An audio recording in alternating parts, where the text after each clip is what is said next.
오늘 본문은 예수 그리스도를 믿는 성도에 대한 말씀을 하죠. 성도에 대한 말씀을 합니다.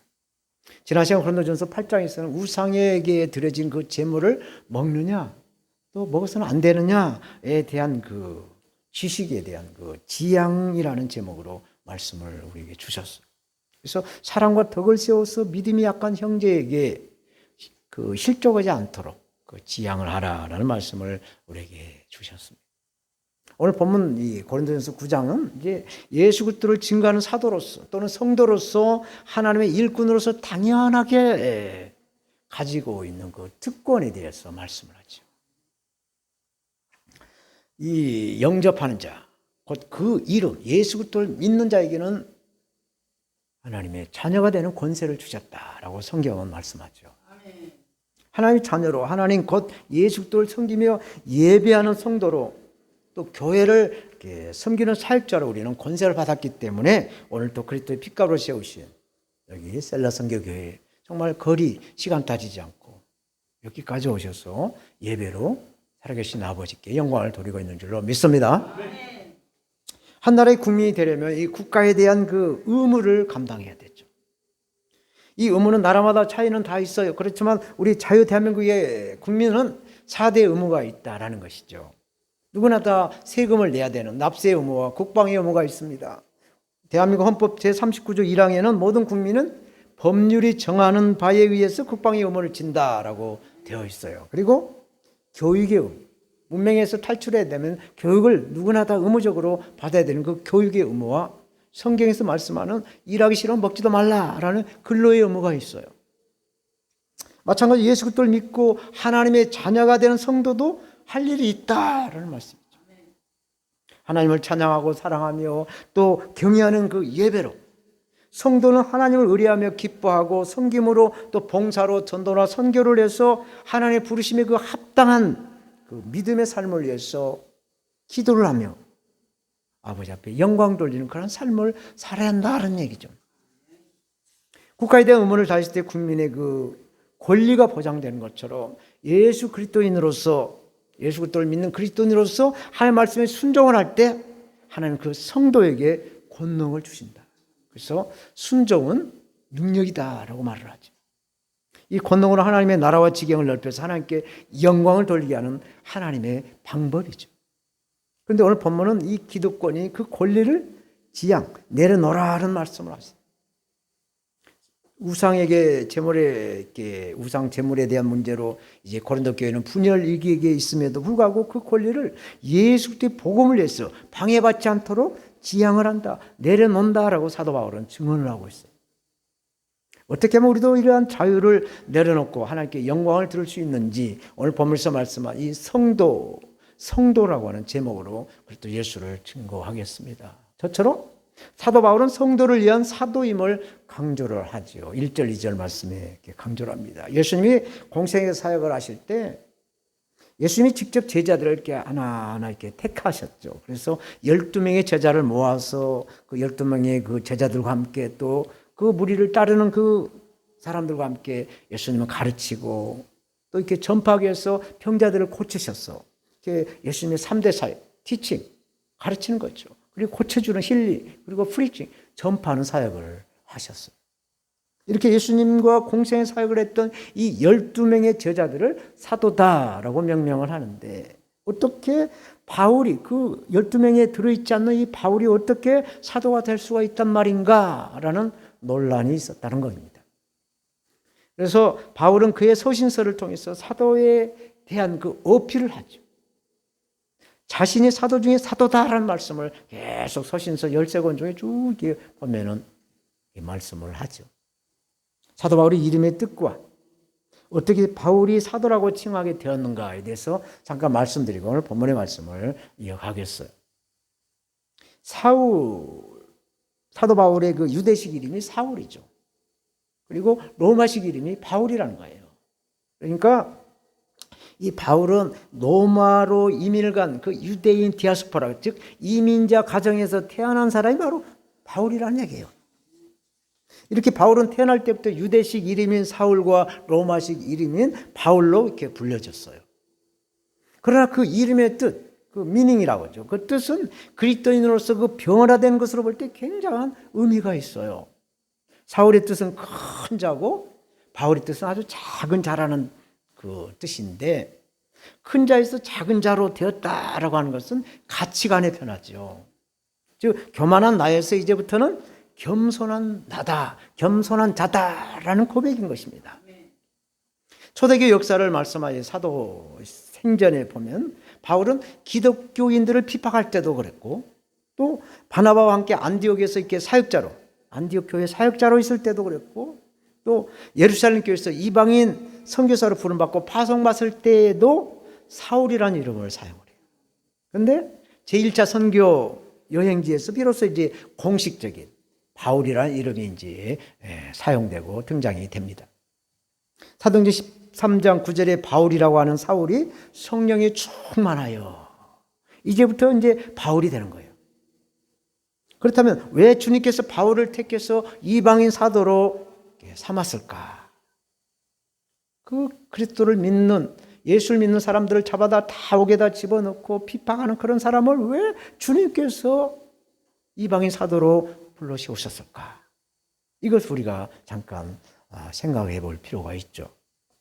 사울은 그리스도를 핍박한 삶을 이렇게 아무 꺼리낌 없이 살았다라고 성경은 기록을 하죠. 그렇지만 그 내면에 있게 사람의 심성은 잘못을 하게 되고 죄를 짓게 되면 양심이라는 것이 있어서 양심이 편하지 않은 거죠. 양심이 가책을 느낀다는 얘기입니다. 그래서 그러한 핍박한 삶을 살아왔어. 그러나 그 양심의 고통도 사울에게 있었을 거예요. 바울에게도 있었을 것입니다. 그래서 죄를 범할 때마다 소나 또 이렇게 양들을 잡아서 성소에 갔을 거예요. 그렇지만 진정한 영혼의 안식, 영혼의 평안함이 사울에게 임하지 않았던 거예요. 그렇지만은 이런 죄책감을 가진 채로 그리스도인들을 핍박하고 양심의 그 고통으로 안고 살아가는 그 사울의 모습을 보신 주님이 있어요. 사울의 모습을 보신 주님은 그리스도인들을 잡으러 이제 다메섹으로 가는 길에서 사울을 콜리 제자로 부르심을 받습니다. 사도행전 9장 15절에 주께서 가라사대 가라, 이 사람은 내 이름을 이방인과 임금들과 이스라엘 자손들 앞에 전하기 위하여 택한 나의 그릇이다 라고 말씀을 하죠. 내가 택한 이방인의 나의 그릇이다라고 주님이 사도 바울을 택하는 거예요. 이렇게 사도 바울처럼 성령의 이끌리심으로 진리를 붙잡은 저와 우리 김정은 선교사님, 최은혜 찬학 선교사님, 한혜경 우리 집사님, 우리 모두가 다 하나님의 성령인 성령의 이끌림으로 오늘 이 자리에 오셨어요. 날씨가 지금 영하 5도인데 이 추위를 무릅쓰고, 코로나가 지금 7,000명 확진자가 이렇게 막 창궐하고 있는데도 무릅쓰고 아버지 앞에 영광 돌리기 위해서 예배자로 이 자리에 오신 줄로 믿습니다. 오늘 본문의 1절 보면 내가 자유자가 아니냐 말씀하죠. 이 자유는 그리스도 안에서 믿음으로 갖는 영적인 자유를 말하고 있어요. 바울은 유대교 율법주의에서 벗어난 그리스도인으로 믿음의 범위 안에서 모든 것을 할 수 있는 그 자유를 말씀하죠. 믿음 안에서 모든 것을 자유함을 누리고 있다는 얘기죠. 진리를 알지니 진리가 너희를 자유케 하리라. 예수님 안에서 모든 것을 자유롭게 할 수 있는 그 자유를 말씀해 주고 있어요. 그래서 이 믿음이 연약한 형제를 위해서 그 자유를 기꺼이 내려놔야 된다. 지양을 해야 된다라는 말씀을 하는 거예요. 바울은 내가 사도가 아니냐? 예수 우리 주를 내가 직접 눈으로 목격하지 않았느냐? 주 안에서 행한 나의 일이 너희가 아니냐라고 1절에 이어서 말씀을 하죠. 바울 자신이 사도로서 자신의 권리를 행사할 수 있다라는 것과 함께 이 사도 바울의 그 사도성의 근거를 말씀하고 있어요. 그것은 부활하신 예수들을 직접 만나서 나는 부름을 받았다 라는 것과 고린도 교회 성도들이 바울이 전도해서 그리스도인이 되었다라는 것, 이것보다 더 뚜렷하고 분명한 증거가, 사도의 증거가 무엇이겠느냐? 나와 같은 사도가 있으면 나와봐라 라는 얘기를 하고 있는 거예요. 그래서 예수 그때 복음을 위해 죽으면 죽으리라 성령으로 담대한 그 사역을 지금 하고 있는 것입니다. 사도 바울이 2차 선교 여행 중에 고린도에 도착을 해서 1년 6개월 동안 머물면서 고린도 교회를 개척을 했죠. 그 열매가 바로 고린도 교회 성도들이다라는 것이죠. 2절 말씀. 다른 사람들이 내가 사도가 아닐지라도 너희에게는 사도니 나의 사도됨을 주 안에서 인친 자들이 바로 여러분, 고린도 교회 성도 여러분들입니다 라는 말씀이죠. 사도 바울은 유대교 회당에서 안식일마다 예수 그리스도의 복음을 증거를 해요. 그리고 또 평일에는 이방인 성도들에게, 이방인들에게 와서 복음을 증거해서 그들을 회개시켜서 예수 그리스도를 영접시키는, 그래서 그리스도의 그 신자로, 그리스도인으로, 예수 믿는 자녀들로, 성도들로 고린도 교회를 세워갔다라는 말씀을 지금 하는 것이죠. 그렇지만 이 회개를 할 때 이것은 우리가 그 사람의 자력으로, 사람의 그 개인의 그 의지는 있어야 되고 결단력도 있어야 되고 있지만은 자기의 그 인력, 자기의 그 사람의 뜻으로 되지 않는 것 같아요.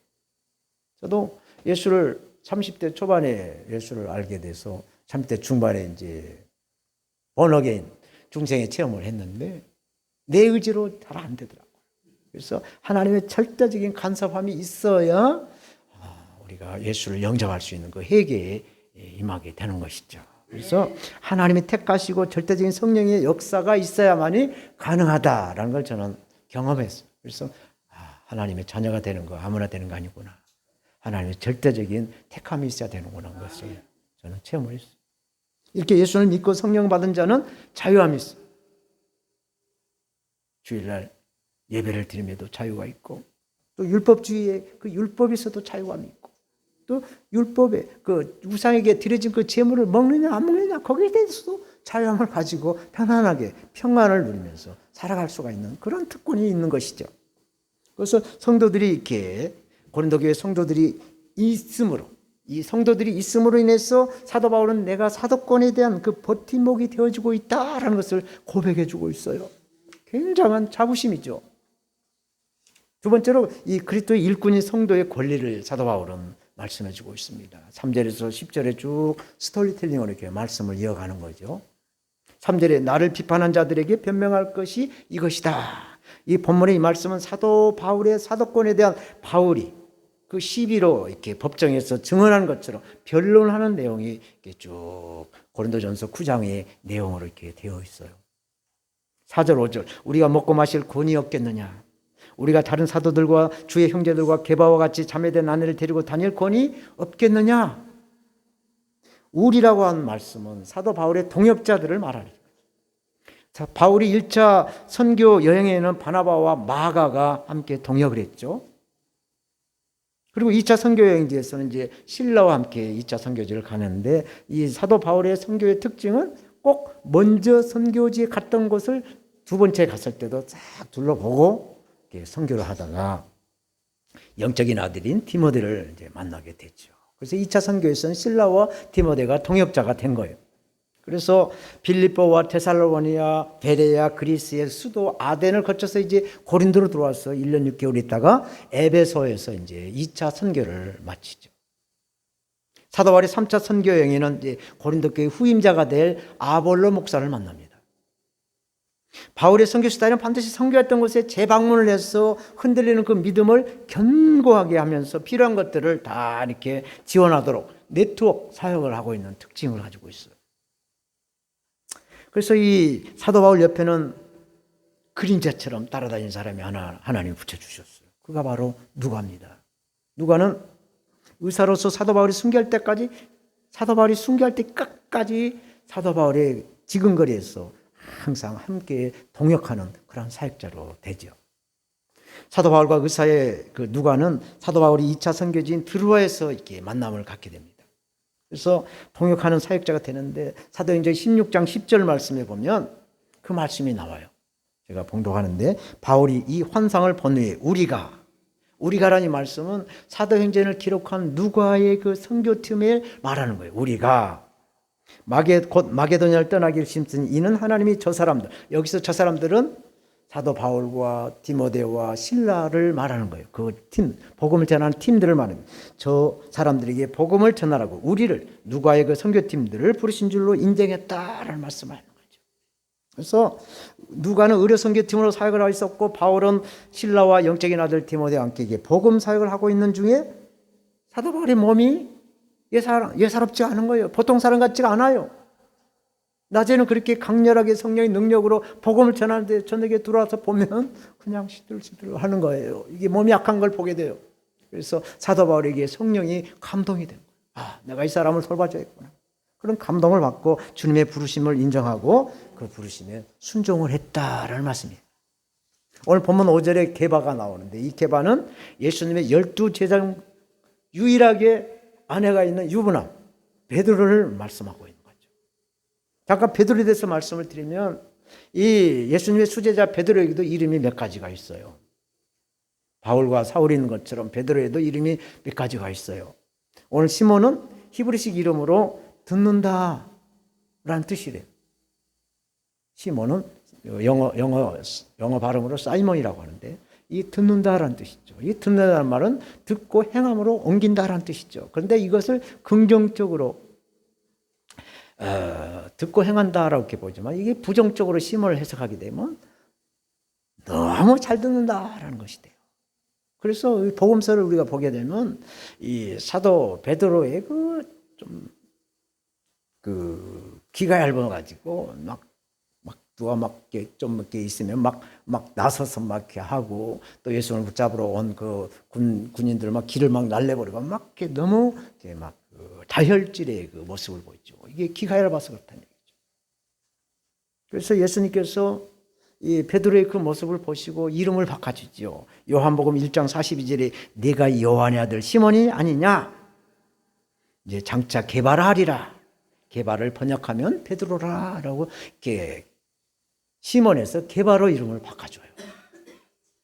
게바는 예수님 당시에 사용되는 아람어라는 거예요. 아람어. 그래서 이것을 변덕이 심한 시몬에게 헬라식 이름인 베드로라는 반석이라는 변하지 않는 그 이름을 예수님은 주시는 거죠. 그래서 베드로는 이름이 바뀌고 이제 마가다락방에서 성령의 불을 받고 아내에게도 정말 반석처럼 충실한 가장이 되죠. 제가 가장 베드로를 좋아하고 존경을 해요. 그래서 제 이름이 피터입니다.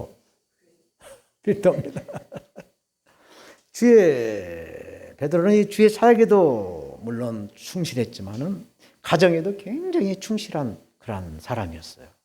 베드로전서를 쭉 보면은 베드로전서 3장 1절에 아내된 자들아 이와 같이 자기 남편에게 순복하라. 이는 혹 도를 순종치 않는 자라도 말로 말미암지 않고 그 아내의 행위로 말미암아 구원 얻게 하려 함이라.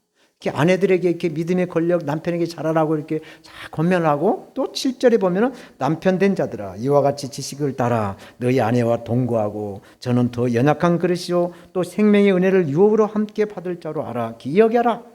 이는 너희 기도가 막히지 않게 하려 함이라. 굉장히 중요한 말씀을 해주고 있어요. 아내를 사랑하고 귀하게 여기라. 왜?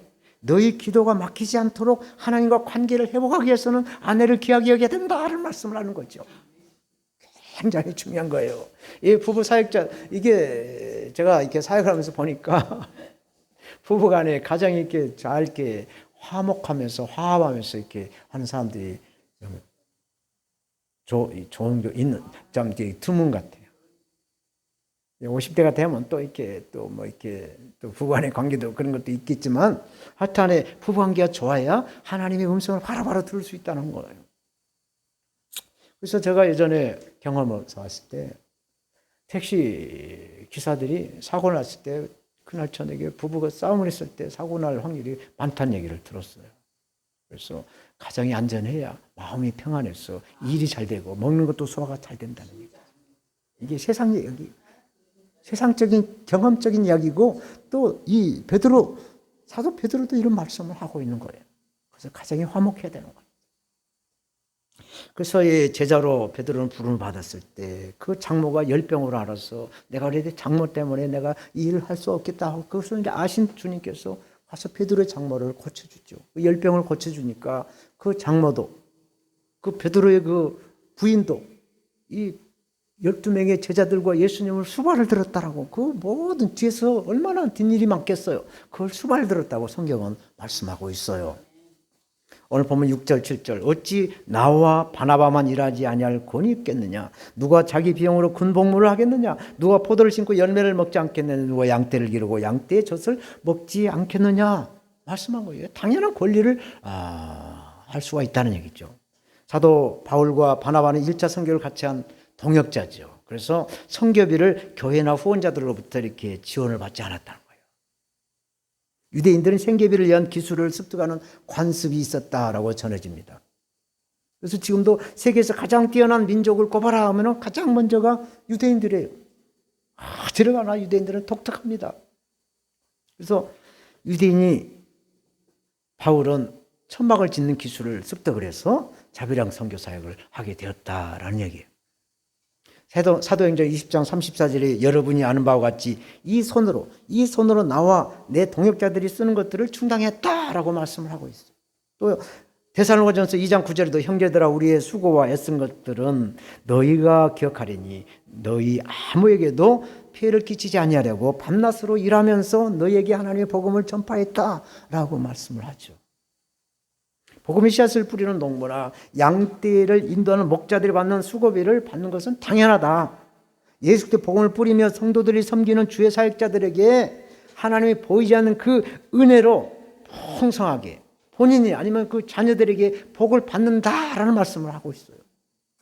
그래서 우리가 정말 주의 일을 감당할 때 눈에 보이지는 않지만 하나님의 은혜와 하나님의 복은 우리 자녀 손으로 흘러갈 줄로 믿습니다. 8절에 내가 사람의 예로 이것을 말하느냐 율법도 이것을 말하지 아니하느냐. 사람들이 사랑하는 관례도 그렇고 또한 율법에서도 말씀하는 일꾼이 품삯을 받는 것은 당연하다 말씀하죠. 밭에서 쟁기질한 소에 망을 씌웠어도 그 소에게 먹이를 주지 않느냐. 또 농부가 쟁기질할 때 수확할 기쁨을 기대하면서 그 소망으로 일을 하지 않느냐라고 말씀을 이어갑니다. 사랑하는 여러분, 이러한 은혜가 정말 성탄은 이제 토요일 날이 성탄절인데 성탄은 우리에게 모두가 다 이런 은혜가 임하셔야 될 줄로 믿습니다. 눈에는 보이지 않지만 정말 지난주까지만 해도 노인 성도가 한 4-5명씩 쭉 왔어요. 왔지만 또 이렇게 이해관계로 조금 이렇게 얽혀서 좀 이렇게 선택을 하겠다고 해서 그래라고 그랬죠. 코로나 바이러스로 이렇게 변이가 돼서 지금 6,000명, 7,000명 계속 늘어가는 상황에서 굳이 하나님의 뜻이 뭔지는 모르겠지만 굳이 원하는 대로 하시라고 했어요. 그래서 오늘은 자리가 좀 많이 비어 있습니다. 그렇지만 이러한 자리를 채워주시고 우리의 믿음의 분량도 채워주시고 우리의 은혜와 사랑으로 자자손손 아브라함의 복을 누릴 수 있는 은혜도 주실 줄로 믿습니다. 마지막으로 이 그리스도의 성도는 복음의 장애가 되는 것들을 없애버려라 라고 말씀을 하셨어요. 예수 그리스도의 일꾼을 택함 받은 성도에게는 당연히 해야 할 일이 있는 것이죠. 그 일이 무엇일까? 설교 준비하면서 생각해 보니까 우리 교회 트렌드가 찬양이거든요. 찬양이에요. 이사야 43장 21절 이 백성은 내가 나를 위하여 지었나 나를 위하여 지었나니 나의 찬송을 부르게 합니다. 그 말씀을 받고 찬양을 많이 해요. 찬양을 많이 해요. 그래서 우리 셀라전 교회는 찬양을 많이 하고 있고 말씀과 기도 또 선교나 전도와 찬양을 함으로써 하나님께 영광을 드리는 그런 교회예요. 성령을 사모하고 성령의 충만을 받아서 뜨거운 성령의 불이 많은 교회를 추구하고 있습니다. 오늘 본문 11절 우리가 너에게 신령한 것을 뿌렸은즉 너희 육신의 것을 거두기로 과다하겠느냐. 예수 그리스도의 복음의 씨를 뿌려서 받은 복은 영혼이 잘된 것 같이 범사가 잘되고 이렇게 강건해지는 그런 복을 받는 것이죠. 영적인 은사에 대한 축복과 함께 물질적인 건강의 축복도 임하는 것은 당연하다라는 말씀이 있어요. 우리 90 열을 그러면 이제 93세 되시는데 저보다 더 건강하세요. 밥도 이따 더 많이 잡으세요. 참 건강하시다고요.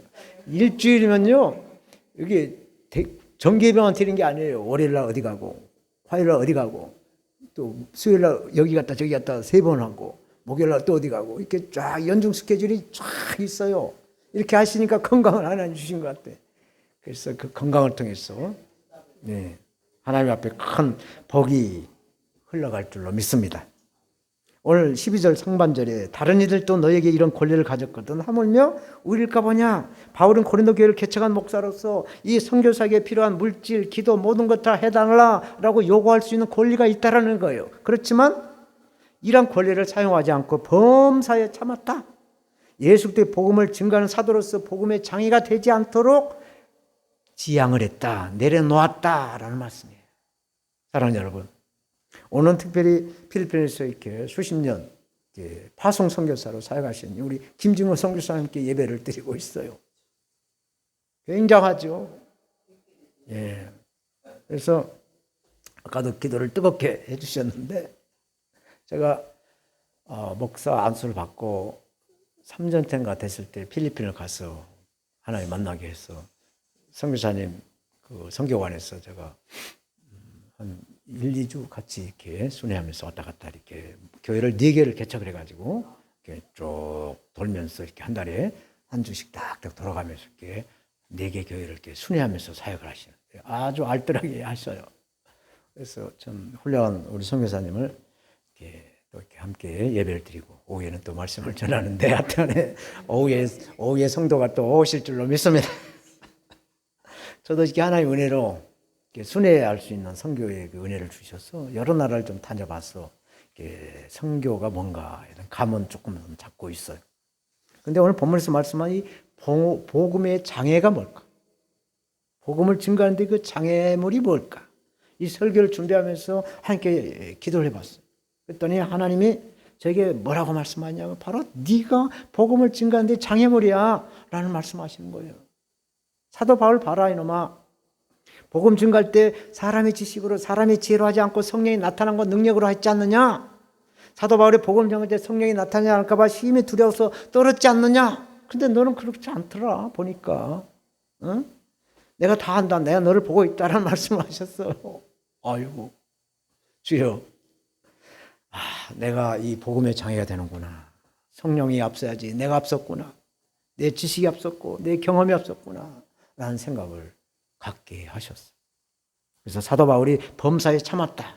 참는 것은 사람이 먼저가 아니라 주님이 먼저, 성령이 먼저다라는 말씀을 하고 있어요.